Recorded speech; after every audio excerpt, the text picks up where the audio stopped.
এই দেখ দেখ দেখ তোরা আবার কি হলো রে? এই দেখ India university innovation challenge registration এখনো ওপেন, আমরা তো পার্টিসিপেট করতেই পারি। হ্যাঁ, চ্যালেঞ্জটা তো ভালোই দেখাচ্ছে। Group cooperation, problem solving and presentation সবই আছে। এই আমরা পাঁচজন না, আমরা কিছু করতে পারি না?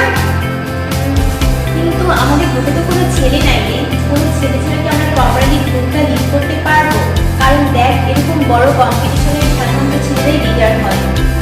শোন, লিড দেওয়ার দক্ষতা ছেলে মেয়েদের হয়। আমরা যদি চাই আমরা লিড করতে পারি। চল আগে কাজটা বুঝি, তারপর দেখা যাবে কে লিড করে।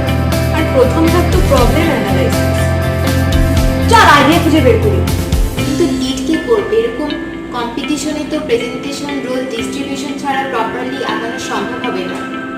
হ্যাঁ, কিন্তু নেতৃত্ব ঠিক করার আগে আমাদের কাজের দিকটা স্থির করা জরুরি। কিন্তু তোমাদের মনে হয় না আমাদেরকে মানুষের কিভাবে জাজ করবে? কেমন লাগছে না তোমাদের? শোন, মানুষকে বদলাতে হলে আগে নিজেদের বিশ্বাসকে বদলাতে হবে। আমরা যে কথা বলতে পারি, লিড দিতে পারি, এটা বিশ্বাস করতে হবে। এটাই আগে চেষ্টা করি। আমাদের মধ্যে থেকে কাউকে বাছাই করতে হবে। যে বেশি আগ্রহী সে আমাদের নেতৃত্ব দিবে। হ্যাঁ, যে প্রস্তুত সে এগিয়ে আসবে। আর যদি এগিয়ে না আসে তাহলে আমরা টস করবো, যার নাম উঠবে সেই হবে আমাদের নেতা। তোরা যদি মনে করিস আমি নেতৃত্ব দিতে পারবো, তাহলে আমি এই কাজটা করতেছি।